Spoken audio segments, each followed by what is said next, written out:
are sitting in one of two suites the Packers retain for their marketing purposes. This is a Packer marketing suite. There's one exactly like that right above us.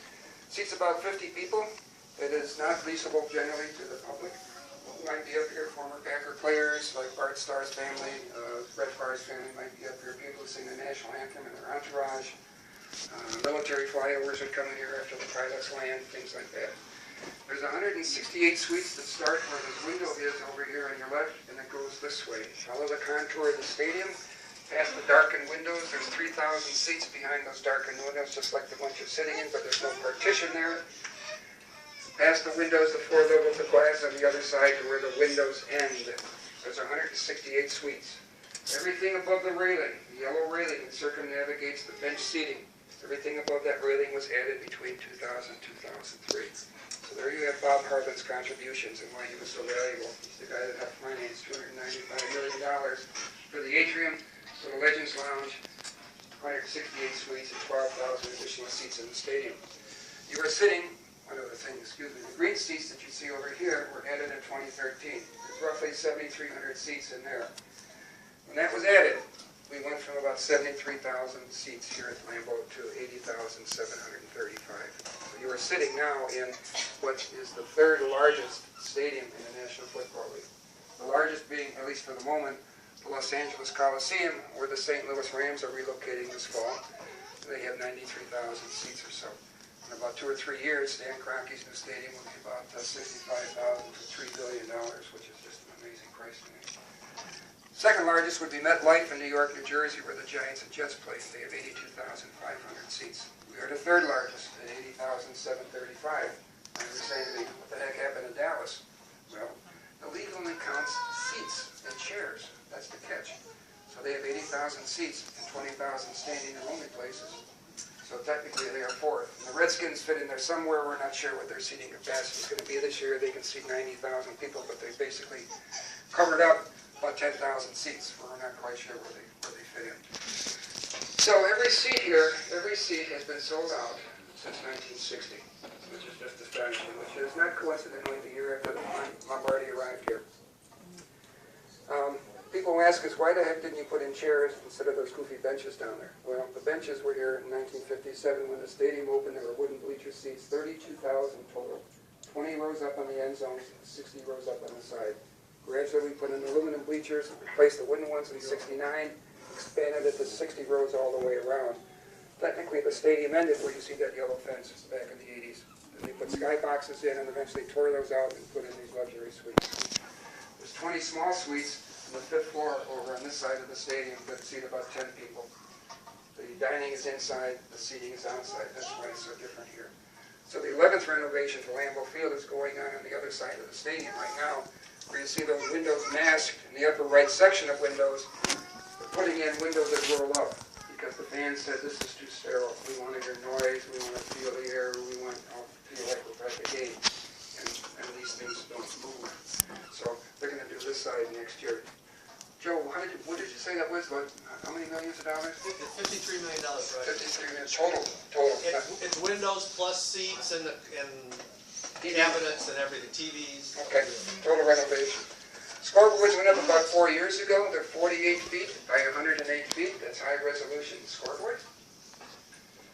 And the boxes you see on the roof that look like exhaust ports for air conditioning or heating systems, there's 16 of those, and those are high-res speakers.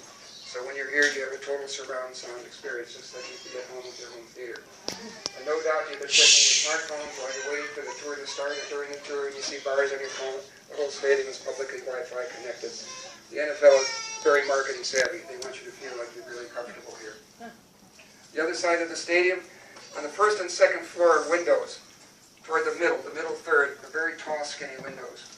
And there's 14 super suites that are almost as big as this one. They come with their own restroom, they come with their own catering service and elevator. If you look at the 5 windows right in the middle beneath Jim Ringo's name on the 1st and 2nd floor, that's the media suites. So on the 1st floor you probably have your TV crew, your TV announcers like Troy Aikman, Joe Buck, Chris Collinsworth would be there. 2nd floor would be your 50-yard line TV camera. Top floor, that's the working floor. To the left, the 3rd on the left would be the press box, the field announcer, the scoreboard operator. Right in the middle is a little white pennant.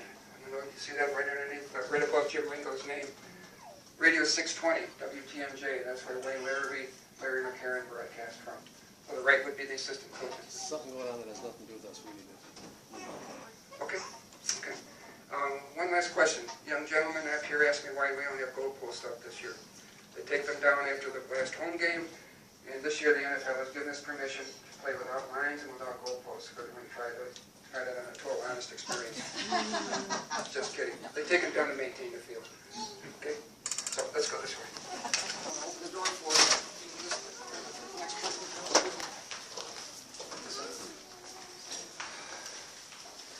In here maybe 12 hours a day that helps folks with disabilities, wheelchairs and scooters get to their places. We have about 875 wheelchair spots.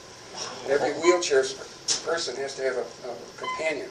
So if you looked around that yellow fence, you probably saw space, chair, space, empty spaces for the chair. They didn't know what was going on during the game for years. So they finally put a TV in here, so now they know what's going on. Just wait for me by the other wall, please. Straight across.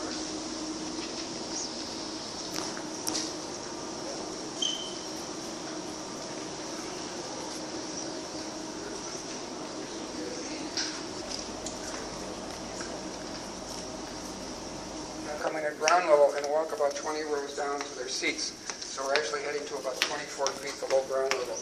The architects and engineers saved tens of thousands of dollars by building the stadium into a natural bowl of a farm that was purchased in 1956. Before that, the Packers actually played in the high school stadium between 1925 and 1956. Had about 25,000 wooden bench seats right next to Green Bay East High School.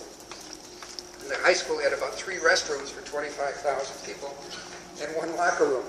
The Packers used the locker room. The visiting team had a change and shower at a hotel in downtown Green Bay that was about a mile away. So you can imagine what the teams from the big cities were saying, now this is so bush. The league finally told the Packers, guys, you got 3 options here. Move the team to Milwaukee, which had a brand new stadium, a county stadium where the Boston Braves relocated back in the 50s.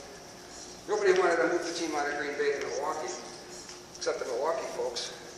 Then they could expand the high school stadium, but it was landlocked. They couldn't do anything more to it. So they built a new stadium about 6 miles outside the city. None of these houses and buildings were even a dream back then. So for about $970,000, they built Lambeau Field. They paid about $50,000 for the property. Now you're thinking that the new stadium where the Rams are going to play in a couple of years is about $3 billion with a fancy translucent roof. Like that really matters, right? So it's quite a bargain, quite a bargain. So this is the tunnel the Packers use 10 times a year. They don't practice on there, they practice across the street at the Don Hudson Center. Here we are. Okay. Okay, you ready for the tour of the locker room? The league has a rule about locker room.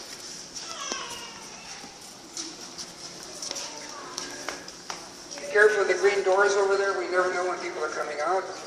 On game day, whether it's Sunday afternoon or Sunday night or Monday night or Thursday night or weekend playoff games, the Packers come through those doors to your right. Down those tunnels there, if those doors open, all you would see is another long tunnel. They have 9 classrooms to the left, 1 for each position. They spend more time in class than they do on the field, probably 3 times as much, studying plays, watching film, discussing play things.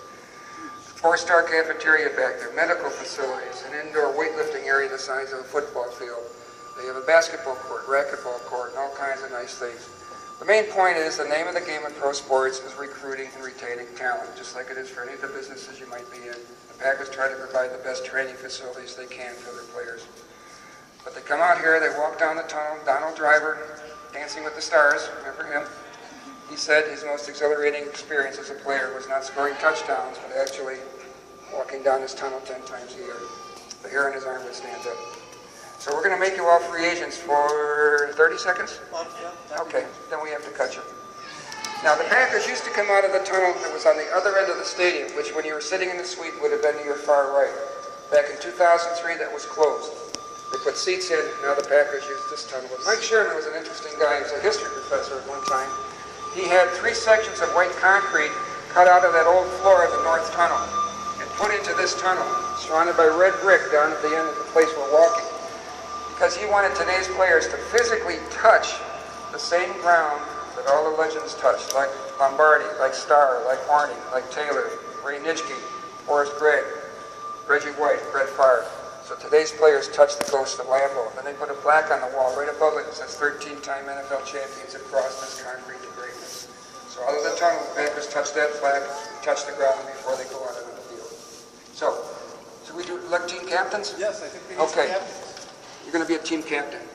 Come on up here with me. You're going to be a team captain. You guys come over Yeah. here.